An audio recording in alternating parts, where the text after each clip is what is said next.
Señor, gracias. Nos has dado el privilegio de presentarnos delante de ti, Señor, el día de hoy. Y queremos hacerlo rogándote por sabiduría, por fe, por valor para recibir tu palabra y ponerla por obra. Ayúdanos a escudriñar lo que dice tu escritura y podamos recibir tu voluntad y ser transformados para tu gloria. En el nombre de Jesús ponemos este tiempo en tus manos, Señor. Amén. La carta a los Hebreos, ya lo he dicho, cada semana es una exhortación en la que el escritor está tratando de animar a los creyentes de esta época a perseverar en la fe que el Evangelio nos ha traído. Estaban tentados a regresar a un sistema religioso, ritualista, y probablemente eso estaba provocado por la presión social, un poco tal vez así en una escala muy pequeña. En México probablemente tú lo viviste, yo no lo viví porque pues yo vivía solo, pero probablemente tú viviste porque tradicionalmente vivimos en una sociedad católica, y cuando alguien abraza el cristianismo suele enfrentar la presión de la familia, la presión de la sociedad. Puede ser esta presión de tipo sentimentalista, ¿no? Como ¿cómo estás desechando lo que único que yo te puedo heredar? ¿No? Y vienen estas presiones muy sentimentales o presión social. Algo así estaban viviendo seguramente los cristianos de esta época. Vivían probablemente en Jerusalén, una sociedad terriblemente religiosa, y además de eso había una presión política, había ya signos de persecución, ya había algunos cristianos que habían sido encerrados por su fe. Entonces todo esto estaba provocando inestabilidad en los cristianos de la época, y esta tentación a regresar al sistema ritualista. Volviéndose al judaísmo, no habría presión social. El judaísmo era una religión, digamos, aceptada en el Imperio Romano, entonces no habría persecución. En muchos sentidos sería la vida más fácil. Y el escritor les está mostrando en distintos capítulos cómo, a pesar de toda la presión, es mejor esta nueva fe a la que hemos llegado a través del Evangelio, porque Cristo es mejor, superior como profeta, como es superior a los ángeles, es superior a Moisés. Y hemos estado hablando de que Jesús es superior como sacerdote. ¿Por qué?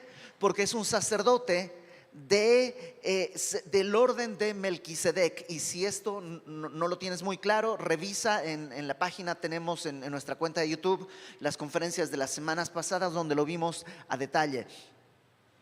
El sistema religioso era según el sacerdocio, según el orden de Aarón o el orden levítico, mientras que Jesús es sacerdote según el orden de Melquisedec, es decir, un sacerdocio anterior, un sacerdocio eterno, y todo esto que vimos las semanas pasadas. Bueno, ahora en el capítulo 8 nos va a explicar un poquito por qué era importante entender esto de Melquisedec, ¿no? Porque a lo mejor tú llegaste a decir, pues bueno, ya de Melquisedec ya estoy como hasta el copete, ¿y para qué sirve o qué? Bueno, nos va a explicar eso en el capítulo 8 y en el capítulo 9 y en el capítulo 10, y en el capítulo 11 ya pasamos a otro tema, pero 8, 9 y 10 tienen que ver con la explicación de por qué era importante entender que Jesús, número uno, es sacerdote, pero de otra orden.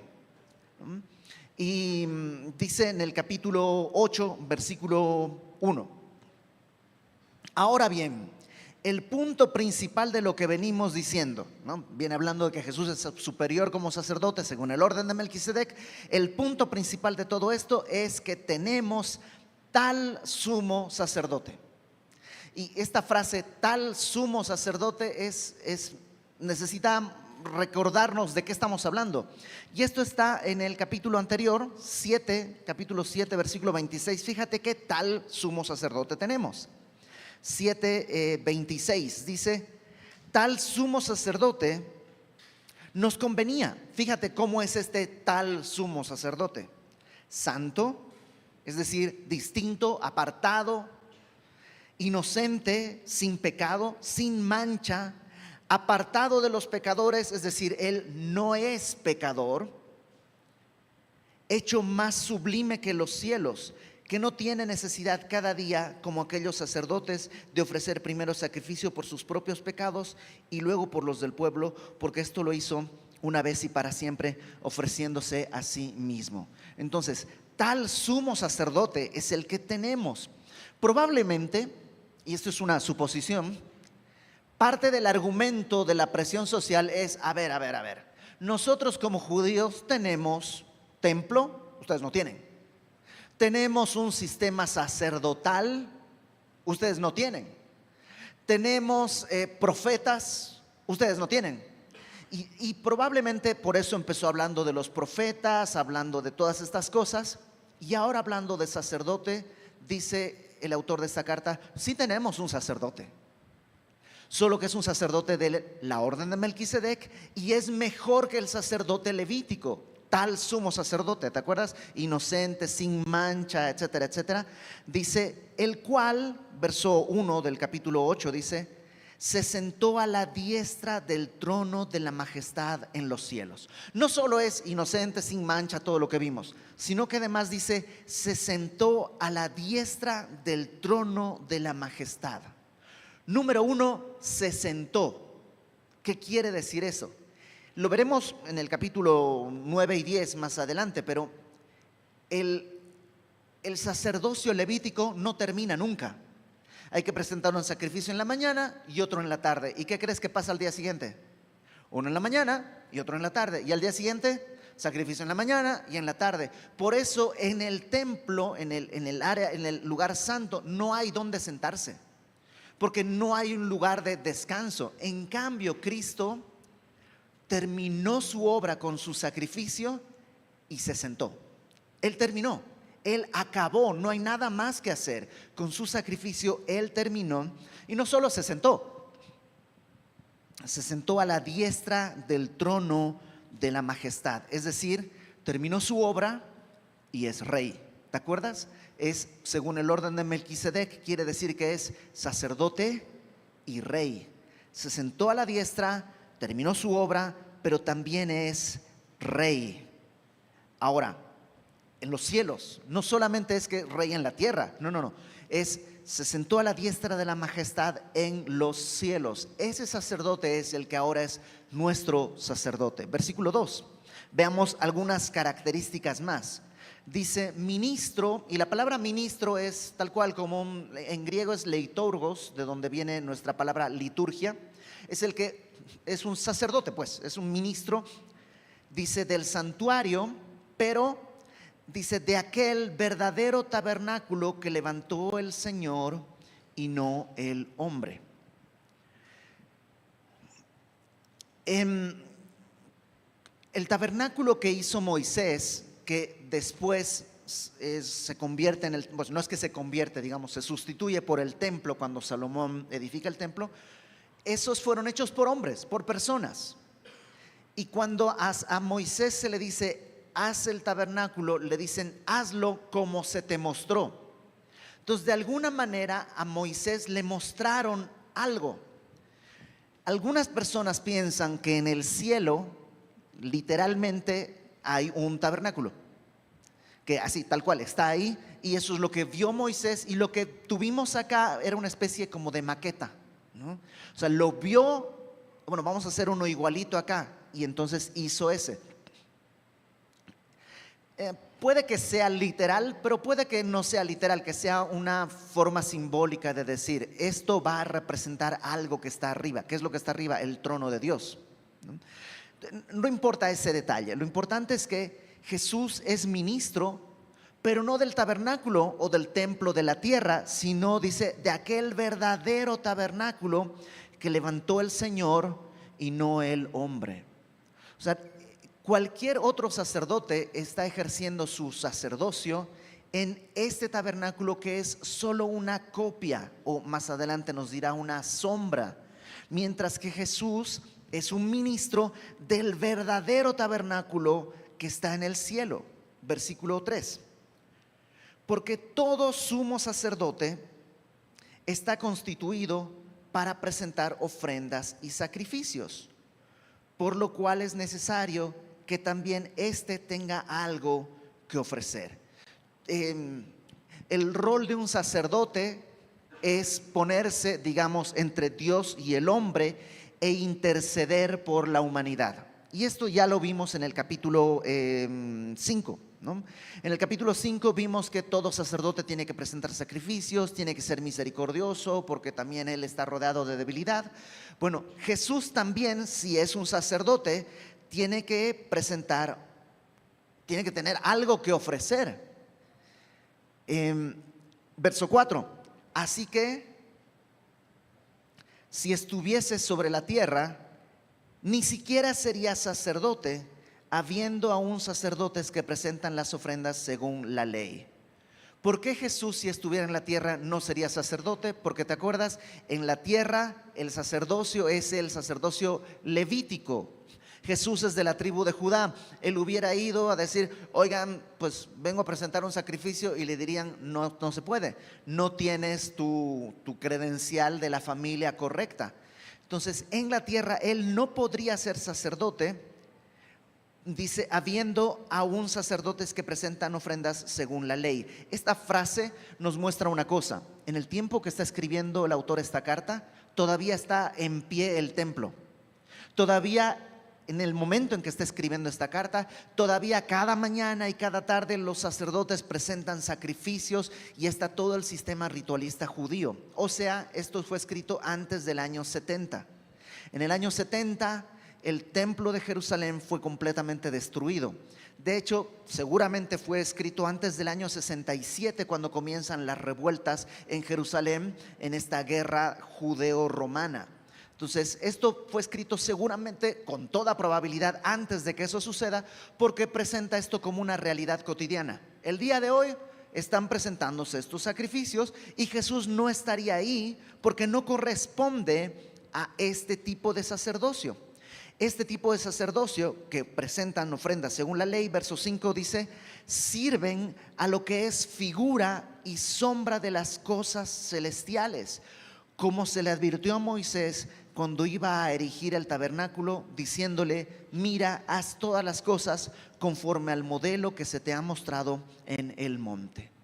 Todo lo que están haciendo acá, que era maravilloso. El templo era una cosa espectacular. Este templo no es el templo de Salomón. El templo de Salomón fue destruido por la invasión babilónica muchos años atrás. Pero si tú recuerdas, en el libro de Esdras se nos narra que viene, después de estar 70 años en Babilonia, regresa Zorobabel junto con algunos judíos, y reconstruyen el templo. El templo se reconstruye, pero se reconstruye modestamente. No es un templo muy lujoso. De hecho, las personas que habían visto el primer templo estaban llorando, pensando que pues este no se comparaba con la gloria que tenía el templo de Salomón, lleno de oro, lleno de arreglos y cosas. Este era un templo muy modesto. Pero el profeta dice, la gloria de este templo será mayor que la del primero. ¿Por qué? Porque a este templo es el que va a visitar Jesús y lo va a limpiar, ¿no? Bueno, este templo que Zorobabel junto con Josué y otros edifican, ese templo más adelante es, digamos, renovado, ampliado, redecorado por Herodes el Grande. Herodes el Grande, para ganarse el favor de los judíos, lo que hace es ampliar la zona del templo, se convierte en un conjunto muy grande, pone todo tipo de cosas, lo llena de lujos, de modo que el templo, en verdad, en el momento en el que estamos leyendo acá, era un lugar maravilloso.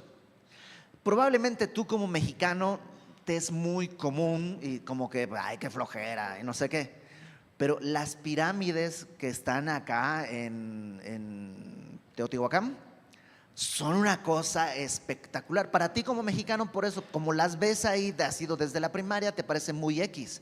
Pero yo las había visto en los libros de historia, junto con las pirámides de Egipto, junto con el Coliseo Romano. Y el día que yo fui, estaba completamente histérico de ver lo que estaba en el papel. Ahora lo estoy viendo de verdad. Es una cosa espectacular. Bueno, algo así era el templo para los judíos. Era algo maravilloso. Y lo que está diciendo el escritor de esta carta es, así de maravilloso como era, que de hecho cuando Jesús está caminando por el templo, sus propios discípulos le dicen, oye, mira qué piedras tan grandes, mira qué templo tan maravilloso. Y Jesús nomás les dice, no se emocionen, no va a quedar piedra sobre piedra. Bueno, así de enorme, glorioso, hermoso, solo es una sombra. No es el real, es una sombra del verdadero que está en el cielo.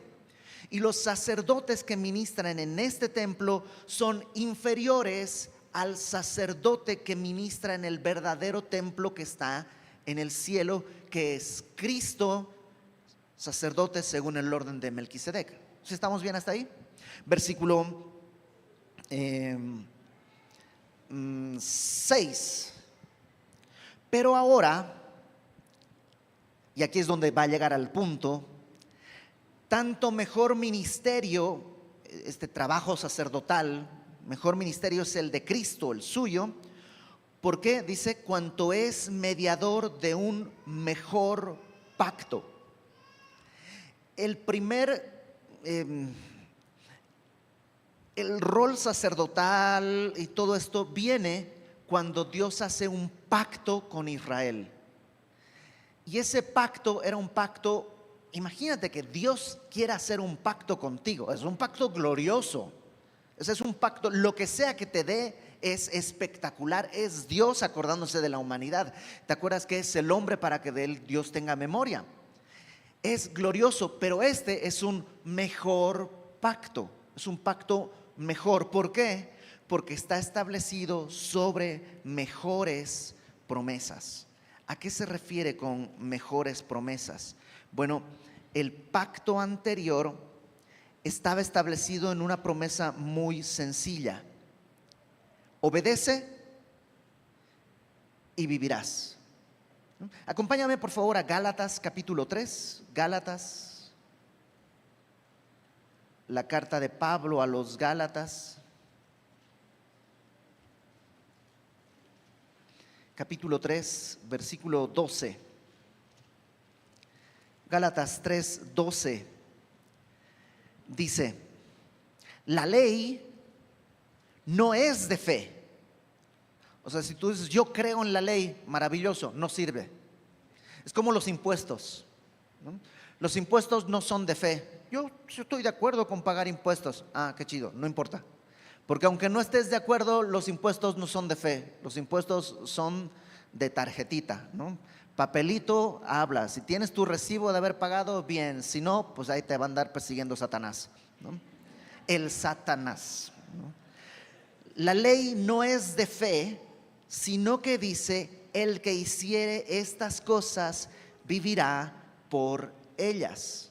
¿Cuál es el problema? Nadie puede 100% de las veces hacer lo que la ley demanda. Pero es justo. O sea, no es injusto Dios. Dios está siendo justo. Haces esto, vas a vivir. No lo haces, vas a morir. No está siendo injusto. Nomás es imposible. Para mí. Para Dios no, porque pues le sale. La ley es la revelación de su naturaleza. Y dice, regrésate a Hebreos por favor. Esta primer ley tenía esta promesa de haz y vivirás, mientras que el nuevo pacto está establecido en una mejor promesa, porque esta mejor promesa es cree y vivirás. Y es mucho mejor. Ya no involucra mi capacidad de hacer, sino solamente el haber creído en este nuevo pacto. De esto vamos a estar hablando. Verso 7. Si el primer pacto, hubiera sido sin defecto, ciertamente no se hubiera procurado lugar para el segundo. ¿El primer pacto tenía un defecto? Sí. Yo o tú. O sea, la ley no, la ley es perfecta, pero ni tú ni yo. El problema del primer pacto es que no podemos. Y entonces Dios lo que hace es decir, Si este hubiera funcionado, ¿para qué haces esto otro? Como decía Chuck Smith, si no está roto, pues no lo arregles. El problema es que no nos funciona, no por el problema de la ley, sino por nosotros. Y por eso se procura un segundo pacto mejor que el primero. En nuestra Biblia esto está muy claramente reflejado en el Antiguo Testamento o Antiguo Pacto y el Nuevo Testamento, Nuevo Pacto. Y esto tenemos que tener cuidado, dice el pastor Alex, que podemos cometer dos errores. Uno, decir, somos creyentes del Nuevo Pacto, por tanto ni leo el Antiguo Testamento. No sirve, no aplica y no funciona. Error, sigue siendo palabra de Dios. La palabra de Dios sigue siendo buena si uno la usa legítimamente, dice Pablo a Timoteo. El otro error es tratar de abrazarte al Antiguo Pacto como si no hubiera ya el primero, el nuevo. Abrazarte al Antiguo Pacto queriendo regresar a las fiestas judías, a las tradiciones judías. De hecho, el escritor de esta carta precisamente está tratando de advertirle al pueblo que no haga eso. Entonces, ojo con las dos cosas: el desechar el Antiguo Pacto como si no sirviera para nada, o el querer abrazar el Antiguo Pacto como si no hubiera Dios provisto ya un nuevo pacto. Nos va a explicar eso un poquito más en el verso 8. Porque reprendiéndolos, dice, y lo que hace el escritor de esta carta sabiamente es citar la palabra. O sea, lo que él está diciendo es, no es mi idea, no es que a mí se me ocurrió y yo creo que así debe ser. No. Esto es lo que ya estaba escrito. O sea, desde antes de que estuviera el nuevo pacto, Dios ya lo había anunciado. No es algo que a Dios se le ocurrió de la nada. Ya estaba profetizado que así tenía que ser. Y lo que hace es citarnos una porción que está en Jeremías 31, que dice, reprendiéndolos, dice así: he aquí vienen días, dice el Señor, en que estableceré con la casa de Israel y la casa de Judá un nuevo pacto. Esto es maravilloso, porque dice, estableceré con la casa de Israel y la casa de Judá un nuevo pacto. No dice, vamos a negociar, nos vamos a sentar a la mesa, vamos a replantearnos los términos del asunto y vamos a ver a qué acuerdo llegamos. No dice eso. Él que está diciendo, yo voy a establecer este nuevo pacto. No es como dice David Guzik, no es como que nos vamos a sentar y Dios dice 10 mandamientos. No, Señor, 3. 10, no, 3, Señor, no puedo más. Ok, 8, 4 máximo, 7, 6 y ahí lo dejamos. Órale, va. No, Dios no está negociando con nosotros. Él es soberano. ¿Con qué puedo negociar yo con Él si todo le pertenece? Él no está negociando, pero Él está estableciendo. He aquí, vienen días en que yo, dice Dios, voy a establecer un nuevo pacto. Ahora, esta parte tiene un detallito para aquellos que son teológicamente muy quisquillosos. Y es que lo que dice es que voy a establecer este pacto con la casa de Israel y la casa de Judá. Y nosotros no somos ni la casa de Israel ni la casa de Judá. Nosotros somos gentiles. Nosotros no somos del pueblo judío. Entonces, ¿cómo esto aplica a nosotros? Déjame darte 3 respuestas. La primera, algunos teólogos dicen, bueno, cuando dice lo estableceré con la casa de Israel y la casa de Judá, no dice solo con la casa de Israel y solo con la casa de Judá, sino lo voy a establecer con ellos, pero lo voy a extender a toda la humanidad. Te soy sincero, puede ser, pero me da la impresión como que se estira la liga demasiado. Es como cuando trajiste frijoles, no me dijiste que si había, ¿no? Ok, ¿no? Me suena un poquito así, pero esa es una explicación que dan los eruditos. Segunda explicación posible a esto de estableceré con la casa de Israel y con la casa de Judá un nuevo pacto. La segunda explicación tiene que ver con que la iglesia, en cierto sentido, y Pablo lo toma así, se constituye en una especie de Israel espiritual. porque somos tan pueblo de Dios como el pueblo judío, que es el pueblo de Dios. Entonces, espiritualmente, la iglesia es una especie de Israel espiritual. ¿Cuál es el problema de esta postura?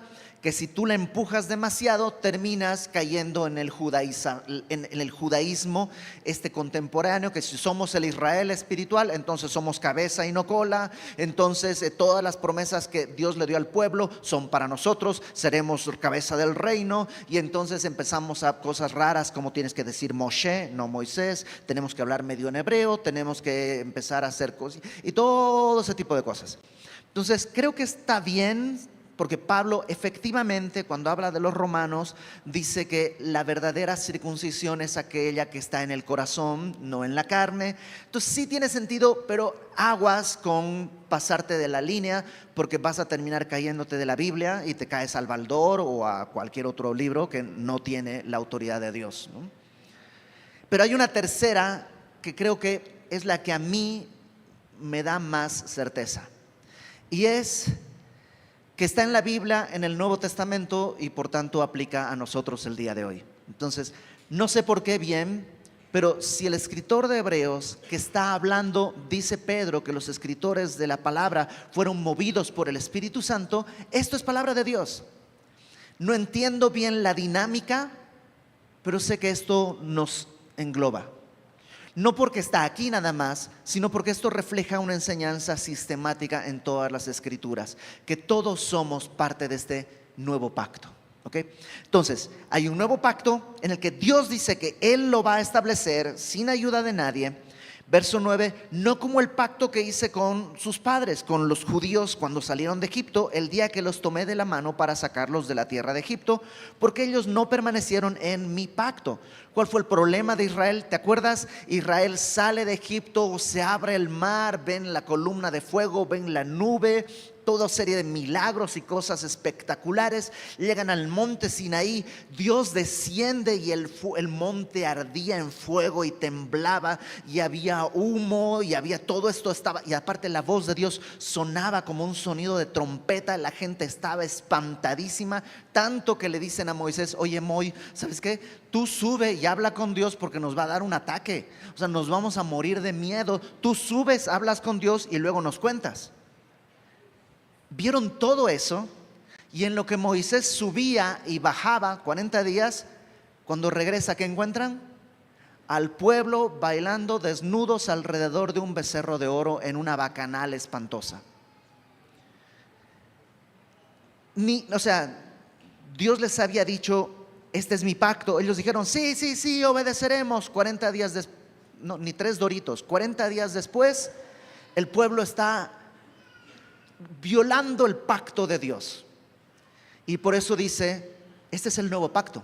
No como ese, porque ese no les duró nada, ese no lo pudieron sostener. Por lo cual, verso 10, este es el pacto que haré con la casa de Israel después de aquellos días, dice el Señor. Fíjate esto: pondré mis leyes en la mente de ellos y sobre su corazón las escribiré. ¿Qué es lo que está diciendo? Ya no vamos a hablar de algo que es impositivo, sino algo que está desde adentro. Es un cambio interno. Transformación, no reglamentación. Me brinqué un pequeño detalle que es importante. En el versículo 8 dice: un nuevo pacto. No dice: vamos a reformar el pacto anterior, vamos a bajar una actualización. No dice: vamos a hacer un adendum. No, dice: es un nuevo pacto. Y esto es fundamental. No estamos atados al pacto anterior porque hay un nuevo pacto. Y este nuevo pacto es de adentro hacia afuera. Escribiré, dice, mis leyes en su mente y las voy a poner sobre su corazón, las voy a escribir en su corazón. Que por supuesto la mente habla de los pensamientos, de lo que tú vas a razonar. El corazón habla de tus sentimientos, de tus pasiones. Y siempre pongo este ejemplo porque en mi vida es el más claro que yo encuentro. Ya les he platicado que yo crecí en un lugar que se llama Santa Cruz de la Sierra, que hace mucho calor. Contrariamente a lo que la gente piensa, Bolivia es dos terceras partes de Bolivia son calurosas y solo una tercera parte es Andes. Aunque la gente piensa en Bolivia y en llamas y montañas, eso es solamente una tercera parte del país. Nosotros vivimos en el llano, es una zona tropical, 300 metros sobre el nivel del mar, el río pasa cerca de mi casa, hay árboles por todos lados y hace mucho calor. Y estudié en una escuela que pues, no teníamos canchas ni nada, estaban los bloques de aulas y árboles de mango por todo el patio, era un mangal de tierra, ¿no? Y jugábamos fútbol todos los recreos. Imagínate 30 muchachitos de 12 años jugando fútbol, el recreo a 33 grados de temperatura, en una cancha, entre comillas, de tierra.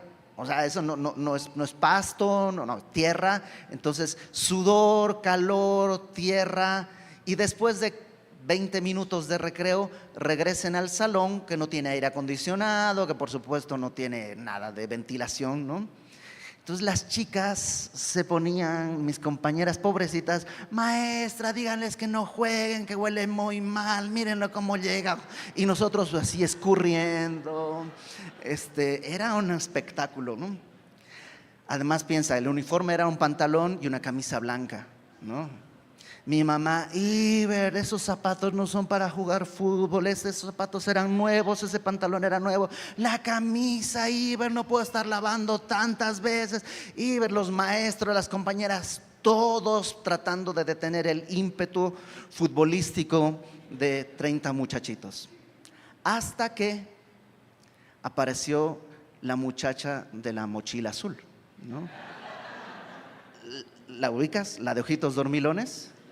Y nos dejó en gran inquietud. Y lo que la ley no podía hacer, en un instante lo consigue en unos párpados coquetones. Y entonces ya salimos de casa bien bañados y perfumados. ¿Vamos a jugar fútbol? No. O sea, no. Que por si acaso voy a estar aquí, no voy a hacer que se alineen las estrellas y esta muchacha se sienta a comerse una salteña conmigo. Entonces, lo que la ley no puede producir desde adentro, sí se puede. Y no solo se puede, se quiere. Entonces, ya la camisita bien planchada, perfumitos, de cepillar los dientes sin pleitos, todo con un propósito porque viene de adentro. Bueno, Dios dice, yo voy a hacer eso. No es que tienes que ir a la iglesia, y todos lo hemos vivido, ¿sí o no? Hay gente aquí que llega desde temprano, ¿y por qué? ¿Le pagan? No. Hay gente aquí que se va al final porque le pagan, no, porque tiene un amor y una pasión por servir a Dios. Hay gente aquí que invierte su tiempo, sus recursos, su esfuerzo en muchas cosas, no porque está esperando algo de regreso, sino porque Dios ha puesto en su mente y en su corazón el servirle sirviendo a sus hermanos, de muchas razones, de muchas maneras. Entonces dice, eso es lo que yo voy a hacer, un nuevo pacto en que voy a poner mi ley en su mente, en que voy a escribirla en su corazón y seré a ellos por Dios y ellos me serán a mí por pueblo. Yo sé que es un cliché, y a mí no me gusta este cliché, pero en este caso es verdad. No se trata de una religión, sino de una relación. Dios dice, yo voy a ser su Dios y ellos van a ser mi pueblo. ¿Sabes cómo lo entendí esto? El primer 15 de septiembre que yo pasé en México. En Bolivia el 6 de agosto, que es el Día de la Patria, es un día X, ¿no? No vas a la escuela y ya, pero no pasa nada.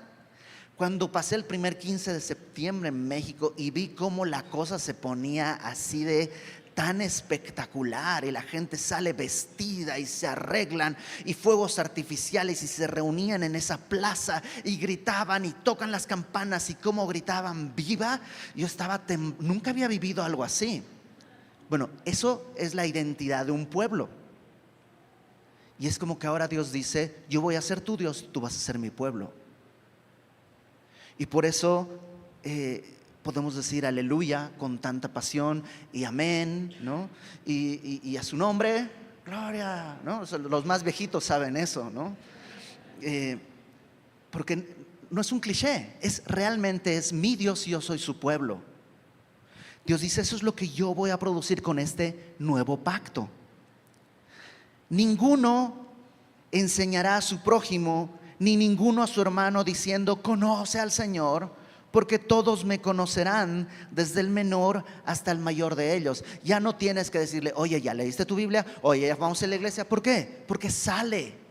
No tendrás que decirle a nadie. Ese es el anhelo. No es el anhelo que tenemos para nuestros hijos, para nuestros amigos, que no tengas que arrastrarlos a la iglesia, que no tengas, sino que de su corazón. O algunas mujeres anhelan eso por mi esposo, por mi esposa, que sí me acompaña, pero yo quiero que un día quiera ir.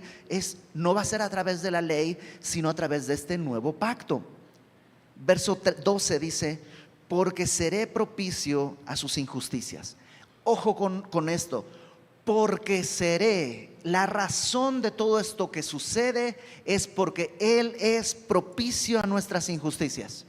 No dice, harán esto para que sea propicio. No.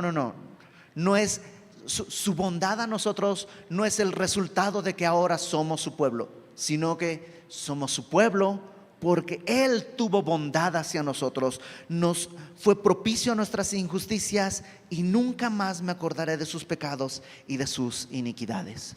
Esta gracia y misericordia de Dios es lo que provoca que podamos abrazarnos a este nuevo pacto. Verso 13 dice, al decir nuevo pacto, ha dado por viejo al primero, y lo que se da por viejo y se envejece está próximo a desaparecer. ¿Qué está diciendo? ¿Que el antiguo pacto ya no sirve? No, porque es la palabra de Dios. Y cielos y tierra pasarán, pero la palabra de Dios permanece para siempre. Pero cuando el primer pacto ha cumplido su propósito, ¿cuál es el propósito del primer pacto? Que sepamos que somos pecadores, que podamos decir, no puedo. Entonces cuando tú dices, no puedo, soy pecador, entonces puedes abrazarte con fe al nuevo pacto. Y entonces cuando llegas al nuevo pacto, el pacto dice, se da por viejo, y lo que está viejo y envejece. Señoras, no está hablando de su marido, por favor. Es que no hay que descartar al primer que está envejeciendo. No, estamos hablando del pacto, ¿no? Está próximo a desaparecer. Esto fue escrito, ¿te acuerdas que te dije? Antes del año 70, pero no mucho antes. Ten en cuenta, alrededor del año 30, para redondear números, Cristo está en la cruz.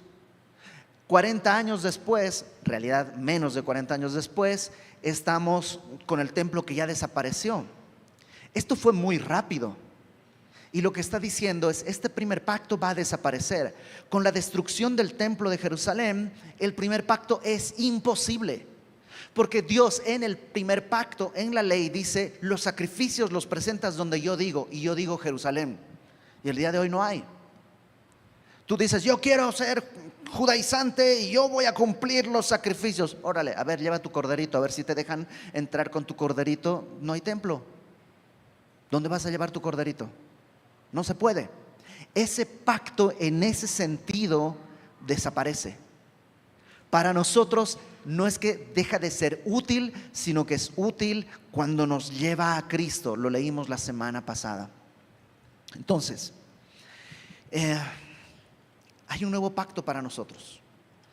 Y este nuevo pacto es posible porque tenemos un mejor sacerdote que está establecido sobre mejores promesas, ¿no? Entonces, estas mejores promesas nos permiten hacer las cosas no mecánicamente, sino desde el gozo interno. Estas cosas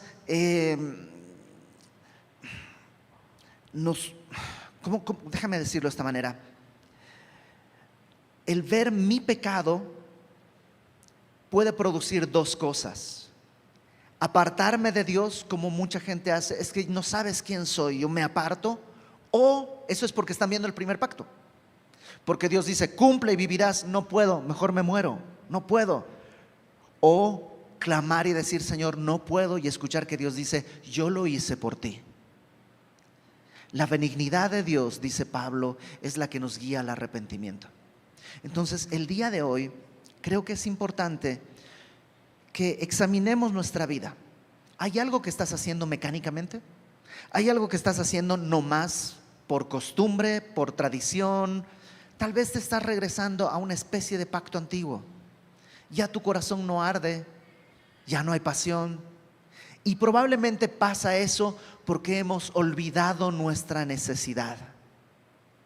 Hemos olvidado esta necesidad de salvación que cuando conocimos el Evangelio era tan latente.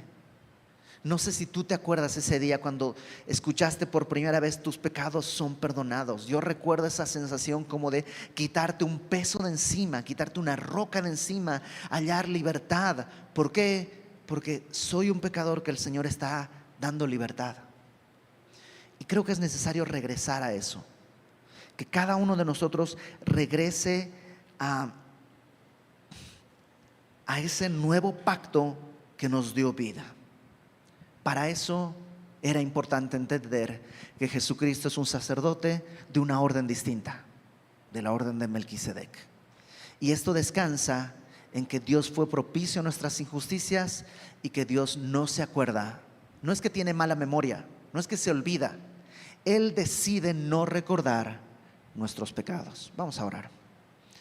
Señor, gracias porque nos has dado el privilegio el día de hoy de escuchar esta gran promesa, escuchar la maravillosísima buena noticia de tu Evangelio, que si creemos que somos pecadores y tú eres el Salvador, entonces somos libres, entramos a un nuevo pacto establecido sobre mejores promesas. Ayúdanos, Señor, a permanecer en este nuevo pacto, a recordar constantemente tu gracia y tu amor. Y en ese recordar, ayúdanos a vivir con una vida distinta, siguiendo esta relación nueva que tú has ganado con tu sangre. Que sea, Señor, nuestra vida para tu gloria. En el nombre de Jesús. Amén. Ok, antes de alabar a Dios y antes de irnos, esta semana fue el Día de la Madre. Así que si tú eres mamá, quisiera pedirte que te pongas de pie, queremos orar por ti.